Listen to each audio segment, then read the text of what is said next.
Hi friends, அஸ்ஸலாமு அலைக்கும். Welcome to Sajisha kitchen. வீட்டில் நமக்கு எந்த வேலை முடிஞ்சாலும் கண்டிப்பாக கிச்சன் வேலை மட்டும் முடியவே முடியாது. ஏதாவது ஒரு வேலை கிச்சனில் இருந்துக்கிட்டே தான் இருக்கும். டெய்லி நம்மளோட மேக்ஸிமம் டைமை கிச்சனில் தான் ஸ்பெண்ட் பண்ணுவோம்.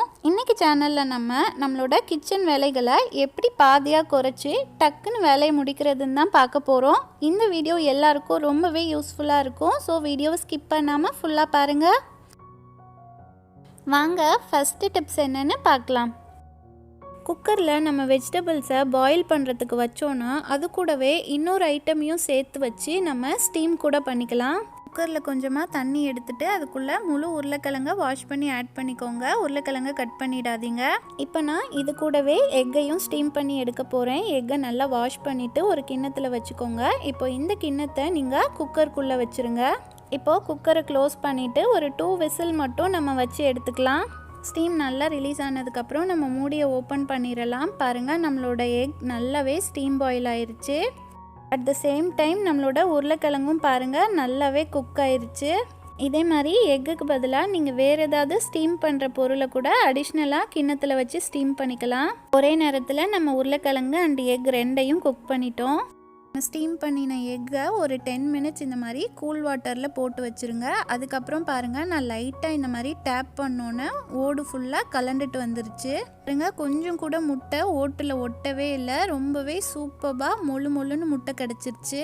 இந்த டிப்ஸை நீங்கள் ஃபாலோ பண்ணிங்கன்னா உங்களோட டைமும் சேவ் ஆகும் அண்ட் உங்களோட கேஸும் மிச்சமாகும். இப்போ செகண்ட் டிப்ஸ் பார்க்கலாம். நம்ம குக்கரில் பருப்புலாம் குக் பண்ணும்போது பார்த்தோன்னா விசில் வர டைமில் அந்த பருப்போட தண்ணி வந்து விசில் வழியாக வெளியில் அப்படியே பொங்கி வரும். சம்டைம்ஸ் அதிகமாக பொங்கி வரும்போது என்ன ஆகுனா அது குக்கரோட லிட்டிலருந்தே கீழே சொட்ட ஆரம்பிச்சிரும். அந்த மாதிரி பொங்கி வராமல் இருக்கிறதுக்கு எப்போவுமே நீங்கள் குக்கரை யூஸ் பண்ணுறதுக்கு முன்னாடி இந்த 2 வால்வ்லையும் இந்த மாதிரி ஃபுல்லாக எண்ணெய் அப்ளை பண்ணிவிட்டு அதுக்கப்புறமா கேஸ்கெட் ஃபுல்லாகவும் நீங்கள் எண்ணெய் அப்ளை பண்ணிவிட்டு அதுக்கப்புறமா நீங்கள் குக்கரோட லிட்டை மூடுனீங்கன்னா நீங்கள் எந்த ஐட்டம் வச்சாலும் பொங்கி வராது. பாருங்கள், நான் கேஸ்கெட் ஃபுல்லாக அதுக்கப்புறம் அந்த வால்வ்லையும் எண்ணெய் அப்ளை பண்ணிவிட்டு கேஸ்கெட்டை மூடியோட ஃபிக்ஸ் பண்ணிட்டேன். இப்போ நான் குக்கரை மூடிட்டு 3 விசில் வர வரைக்கும் அப்படியே விட்டுட்டேன். பாருங்கள், நம்ம எண்ணெய் அப்ளை பண்ணதுனால விசில் வரும்போது கொஞ்சம் கூட பொங்கி வரலை. இதனால் நமக்கு குக்கர் வாஷ் பண்ணுற வேலை ஈஸி. இப்போ அடுத்த டிப்ஸ் என்னென்னு பார்க்கலாம். நம்ம வீட்டில் எப்போவுமே டீ போடும்போது வாசனைக்காக அதில் தனியாக ஏலக்காவை தட்டி போடுவோம். ஸோ டெய்லி டீ போடும்போது ஏலக்காய் தட்டுறதுக்குனே தனியாக டைம் ஸ்பெண்ட் பண்ணி நம்ம ஏலக்காவை தட்டி டீயில் போடுவோம்.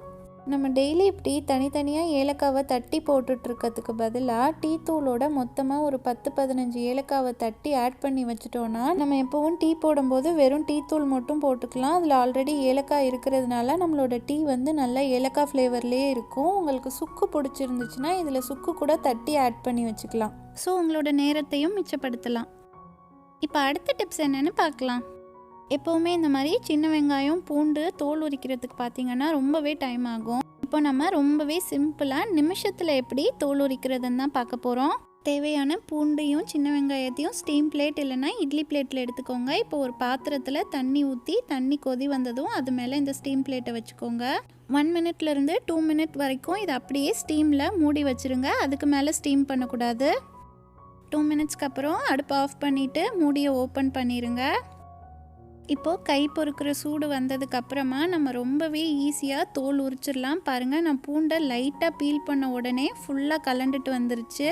நீங்கள் பல்க் அமௌண்ட்டில் பூண்டு சின்ன வெங்காயம் உரிக்கிறதுக்கு இந்த மெத்தட் ஃபாலோ பண்ணலாம். உங்களுக்கு நல்லாவே டைம் சேவிங்காக இருக்கும். இன்னும் வேறு என்ன ஈஸி மெத்தட்ஸில் பூண்டு உரிக்கலான்னு ஆல்ரெடி ஒரு வீடியோ போட்டிருக்கேன். அதோட லிங்க் நான் உங்களுக்கு டிஸ்கிரிப்ஷனில் கொடுக்குறேன். உங்களுக்கு டைம் இருந்தால் அதையும் பாருங்கள்.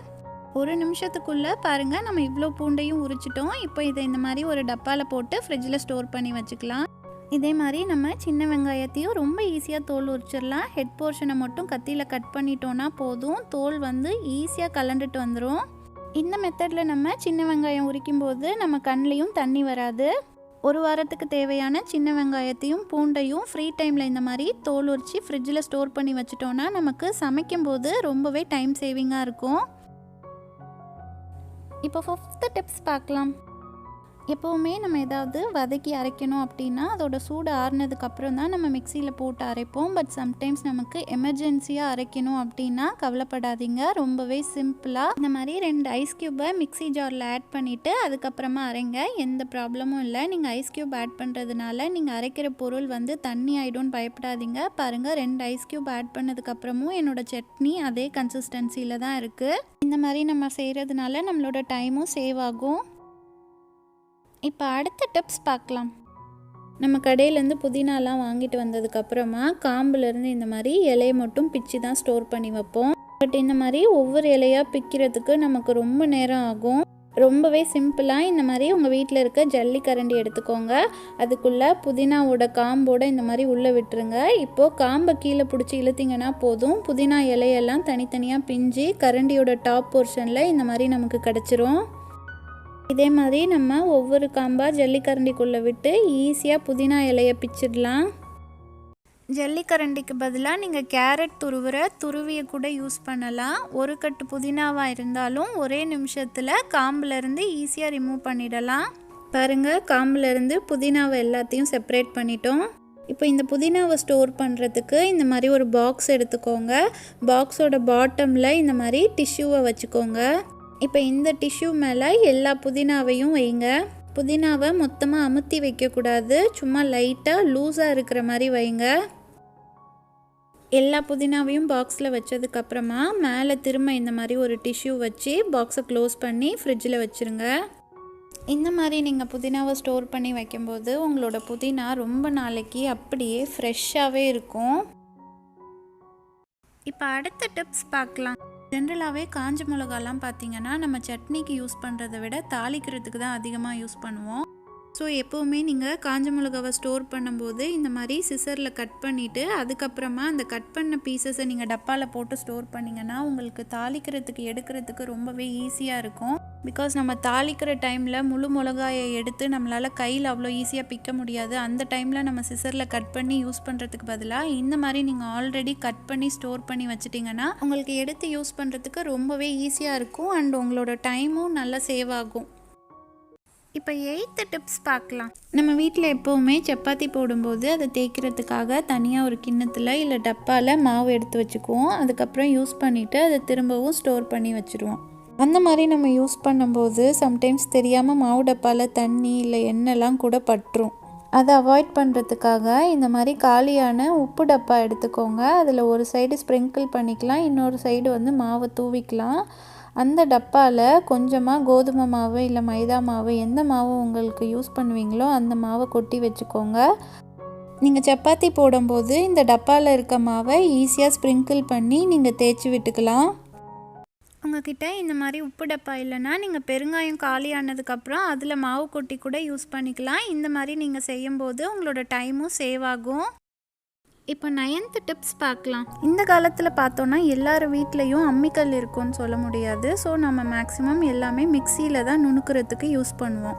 பட் நம்ம கம்மியான குவான்டிட்டியில் ஏதாவது நுணுக்கணும் அப்படின்னு சொல்லி நம்ம மிக்சியில் போட்டோன்னா அது சரியாகவே அரைப்படாது. இந்த ப்ராப்ளமை ரொம்பவே சிம்பிளாக சார்ட் அவுட் பண்ணிடலாம். இந்த மாதிரி ஒரு பெரிய டம்ளர் எடுத்துக்கோங்க. பெரிய டம்ளரில் நீங்கள் எது நுணுக்கணுமோ மிளகு, சீரகம், இஞ்சி, பூண்டு எதுனாலும் அதில் போட்டு சப்பாத்தி கட்டையை வச்சு இந்த மாதிரி நல்லா குத்தி விட்டிங்கன்னா போதும்.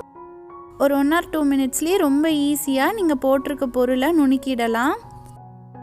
நீங்கள் மேக்ஸிமம் பெரிய சைஸ் டம்ளர் எடுத்துக்கிட்டிங்கன்னா பெட்டராக இருக்கும். ஏன்னா சின்ன டம்ளர் இல்லை பவுலில் வச்சு நீங்கள் கட்டையை வச்சு குத்துனீங்கன்னா அது வெளியில் வந்து செதறதுக்கு சான்ஸ் இருக்குது. இதுவே பெரிய டம்ளர் வச்சு நீங்கள் அந்த மாதிரி குத்துனீங்கன்னா வெளியில் வந்து அவ்வளோ சீக்கிரமாக செதறிடாது. இப்போ அடுத்த டிப்ஸ் பார்க்கலாம். முட்டைக்கோஸை எப்போவுமே ஃப்ரைட் ரைஸ், பொரியல் இதுக்கெல்லாம் போட நம்ம நல்லா மெல்லிஸாக தான் கட் பண்ணுவோம். பட் அதுக்காக நம்ம கத்தி யூஸ் பண்ணி கட் பண்ணோன்னா ரொம்ப நேரம் டைம் ஆகும். ரொம்பவே சிம்பிளாக இந்த மாதிரி பீலர் வச்சு நீங்கள் முட்டைக்கோஸை பீல் பண்ணி பாருங்கள். உங்களுக்கு ரொம்பவே தின் ஸ்லைசஸ் கிடைக்கும். பாருங்கள், நான் பீல் பண்ணும்போதே உங்களுக்கே தெரியும் எவ்வளோ தின் பீசஸ் நமக்கு கிடைக்குதுன்னு. பாருங்க, ரொம்பவே மெல்லிஸாக பார்க்குறதுக்கே அழகாக இருக்குது நம்மளோட முட்டைக்கோஸ். நம்ம கத்தி யூஸ் பண்ணால் கூட இந்த அளவுக்கு தின்னாக கிடைக்குமான்னு சொல்ல முடியாது. இந்த மெத்தடில் நீங்கள் கட் பண்ணும்போது உங்களோட டைமும் நல்லா சேவ் ஆகும். இப்போ அடுத்த டிப்ஸ் பார்க்கலாம். தாளிக்கிற சட்டியில் கொஞ்சமாக எண்ணெய் எடுத்துக்கோங்க. இப்போ இந்த எண்ணெய்க்கு தகுந்த மாதிரி நம்ம அப்பளத்தை 4ஆக உடச்சி போட்டு தான் பொரிச்சு எடுக்க போகிறோம். பிகாஸ் நம்ம நிறைய எண்ணெய் எடுத்தோன்னா அப்பளம் பொரிச்சு முடித்ததுக்கப்புறமா மீதம் இருக்க எண்ணெயை நம்ம இன்னொரு கிண்ணத்துக்கு ட்ரான்ஸ்ஃபர் பண்ணிகிட்டு இருக்கணும். ஸோ நமக்கு தேவையான அளவு கம்மியாக எடுத்துக்கிட்டோன்னா அப்போவே நம்ம யூஸ் பண்ணி முடிச்சிடலாம். எப்போவுமே இந்த மாதிரி பொரிக்கிறதுக்கு பெரிய சட்டியாக எடுக்காமல் இந்த மாதிரி சின்ன தாளிக்கிற சட்டியில் பொரிச்சிங்கன்னா உங்களுக்கு வாஷ் பண்ணுற வேலையும் கொஞ்சம் ஈஸியாக இருக்கும். அப்பளம் பொரிச்சு முடித்ததுக்கப்புறமா நீங்கள் மீதி இருக்க எண்ணெயை ரசம் இல்லைன்னா சாம்பார் தாளிக்கிறதுக்கு யூஸ் பண்ணிக்கலாம். இந்த மாதிரி நீங்கள் செய்கிறதுனால ஒவ்வொன்றுக்கும் ஒவ்வொரு பாத்திரம் யூஸ் பண்ண வேண்டாம். ஸோ சிங்க்லேயும் அதிக அளவு பாத்திரம் சேராமல் இருக்கும். இப்போ அடுத்த டிப்ஸ் பார்க்கலாம். இந்த மாதிரி திங்ஸ் எல்லாம் பிரித்து நம்ம டப்பாவில் கொட்டி வச்சு கொஞ்சம் மாதம் ஆனதுக்கப்புறமே நம்ம எக்ஸ்பைரி டேட் சுத்தமாக மறந்து போயிடும். அந்த மாதிரி ஆகாமல் இருக்கிறதுக்கு எப்போல்லாம் நீங்கள் புதுசாக திங்ஸை டப்பாவில் கொட்டி வைக்கிறீங்களோ அப்போது அந்த பேக்கெட்லேருந்து எக்ஸ்பைரி டேட்டை கட் பண்ணி நீங்கள் அந்த பாக்ஸில் ஒட்டி வச்சுக்கிட்டிங்கன்னா உங்களுக்கு ரொம்பவே யூஸ்ஃபுல்லாக இருக்கும். இந்த கட் பண்ணின எக்ஸ்பைரி டேட்டை ஒரு செலோ டேப் வச்சு பாக்ஸோட மூடியில் ஒட்டி வச்சுருங்க. அப்போ தான் நீங்கள் எப்போல்லாம் பாக்ஸை யூஸ் பண்ணுறீங்களோ அப்போல்லாம் உங்களுக்கு பார்க்குறதுக்கு ரொம்பவே ஈஸியாக இருக்கும். இந்த மாதிரி மாவு ஐட்டம்ஸ்க்கு மட்டும் இல்லாமல் நீங்கள் வீட்டில் யூஸ் பண்ணுற எல்லா மல்லிகை சாமானோட பேக்கெட்டை பிரிக்கும் போதும் நீங்கள் அதோட எக்ஸ்பைரி டேட்டை கட் பண்ணி பாக்ஸோட மூடியில் ஒட்டி வச்சுடுங்க. உங்கள் டப்பாவில் இருக்க திங்ஸ் காலியானதுக்கப்புறமா நீங்கள் புதுசாக திரும்ப கொட்டி வைக்கும்போது பழைய எக்ஸ்பைரி டேட்டை கிழிச்சிட்டு நீங்கள் புதுசாக திரும்பவும் ஒட்டி வச்சுக்கலாம். இந்த மாதிரி நம்ம செய்கிறதுனால எக்ஸ்பைரி டேட் நமக்கு மறக்காமல் இருக்கும். ஸோ நம்ம அதுக்கு தகுந்த மாதிரி இந்த திங்ஸ் எல்லாம் வச்சு யூஸ் பண்ணிக்கலாம். நம்மளும் கொஞ்சம் டென்ஷன் இல்லாமல் ஃப்ரீயாகவே இருக்கலாம். இப்போ அடுத்த டிப்ஸ் பார்க்கலாம். நம்ம எல்லார் வீட்லேயும் கண்டிப்பாக டெட்டால் வச்சுருப்போம். டெட்டாலை மேக்ஸிமம் கிச்சன்லேயும் பாத்ரூம்லேயும் தான் யூஸ் பண்ணுவோம். எவ்ரி டைம் நம்ம யூஸ் பண்ணும்போது தண்ணியில் மிக்ஸ் பண்ணி யூஸ் பண்ணுறதுக்கு பதிலாக இந்த மாதிரி ஒரு வாட்டர் பாட்டிலில் மூடியில் ஹோல்ஸ் போட்டு அதில் டெட்டாலையும் தண்ணியையும் முன்னாடியே மிக்ஸ் பண்ணி வச்சிட்டிங்கன்னா உங்களுக்கு தேவையான டைமில் டக்குன்னு எடுத்து யூஸ் பண்ணுறதுக்கு ஈஸியாக இருக்கும். எவ்ரி டைம் நீங்கள் பாத்திரம் விளக்கி முடித்ததுக்கப்புறமா சிங்க் ஃபுல்லாக இந்த மாதிரி டெட்டால் லிக்விடை ஸ்ப்ரே பண்ணி விட்டுட்டிங்கன்னா சிங்க்லேருந்து எந்த பேட் ஸ்மெல்லும் வராமல் இருக்கும். அண்ட் சிங்க்கும் ஜெர்ம்ஸ் ஃப்ரீயாக இருக்கும். இப்போ அடுத்த டிப்ஸ் பார்க்கலாம். நம்ம ஷாப்பிங் போகும்போது எந்த பொருளையும் மறக்காமல் வாங்கிட்டு வரதுக்கான டிப்ஸ் தான் இது. ஒரு பேப்பரில் vegetable, fruits, snacks, pulses and grains, masala items and அதர்ஸ்னு ஒரு 6 காலம் பிரித்து வச்சுக்கோங்க. நீங்கள் கிச்சனில் திங்ஸ் எல்லாம் யூஸ் பண்ணிகிட்டு இருக்கும்போது எந்த ஐட்டம் தீருதோ அதை உடனே இதில் எழுதி வச்சுருங்க. எவ்ரி டைம் இந்த மாதிரி நோட் எடுத்து தனியாக எழுதி வைக்கிறதுக்கு நமக்கு கொஞ்சம் சோம்பலாக இருக்கும். ரொம்ப சிம்பிளாக இந்த மாதிரி பேப்பரையும் பெண்ணையும் நம்ம ஃப்ரிட்ஜில் அட்டாச் பண்ணி வச்சுட்டோன்னா நம்ம திங்ஸ் முடிய பக்கத்துலேயே ஃப்ரிட்ஜ் இருக்கிறதுனால உடனே எழுதி வச்சிடலாம். பாருங்கள், நான் ஃப்ரிட்ஜில் அந்த பேப்பரை மேக்னெட் வச்சு ஒட்டி வச்சுட்டேன். கூடவே இந்த பெண்ணையும் நான் ஹேங் பண்ணி விட போகிறேன். இந்த மாதிரி நம்ம செய்கிறதுனால நம்ம தீந்து போன திங்ஸ் எல்லாம் எழுதி வைக்கிறதுக்கு நமக்கு ஈஸியாகவும் இருக்கும். அண்ட் ஷாப்பிங் போகும்போது எந்த பொருளையும் மிஸ் பண்ணாமல் வாங்கிட்டு வருவோம். இப்போ அடுத்த டிப்ஸ் பார்க்கலாம். என்னைக்காவது நீங்கள் சமையலுக்கு புளி ஊற வைக்க மறந்துட்டிங்கன்னா கவலைப்படாதீங்க. ரொம்பவே சிம்பிளாக 5 நிமிஷத்தில் ஊற வச்சிடலாம். சமையலுக்கு தேவையான புளியை கழுவி எடுத்துக்கோங்க. அதில் இந்த மாதிரி வெந்நீர் ஊற்றி ஒரு 5 to 10 மினிட்ஸ் மூடி வச்சுருங்க. 10 மினிட்ஸ்க்கு அப்புறம் இப்போ நான் ஓப்பன் பண்ணுறேன். பாருங்கள், நம்மளோட புளி ரொம்பவே நல்லா ஊறி இருக்குது. இதை நான் லைட்டாக மேஷ் பண்ணோன்னே நல்லாவே பல்ப்பாயிருச்சு.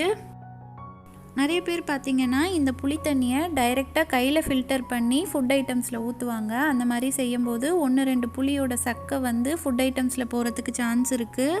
ஸோ எப்போவுமே நீங்கள் புளி பேஸ்ட் கரைச்சதுக்கப்புறமா இந்த மாதிரி ஒரு ஃபில்டர் வச்சு நல்லா வடிகட்டி புளி தண்ணியை மட்டும் எடுத்துட்டு அதுக்கப்புறமா அதை நீங்கள் ஃபுட் ஐட்டம்ஸில் யூஸ் பண்ணுங்கள். பாருங்கள், சக்கை எல்லாம் நல்லாவே ஃபில்டர் ஆயிடுச்சு. கொஞ்சம் கூட புளி தண்ணி வேஸ்ட் ஆகாமல் நம்ம எக்ஸ்ட்ராக்ட் பண்ணிட்டோம். இந்த மாதிரி நம்ம செய்கிறதுனால நமக்கு டைம் சேவிங்காகவும் இருக்கும். இந்த மாதிரி சின்ன சின்ன டிப்ஸ் எல்லாம் நீங்கள் தெரிஞ்சு வச்சுக்கிட்டிங்கன்னா உங்கள் கிச்சன் வேலையை டக்குன்னு முடிச்சிடலாம்.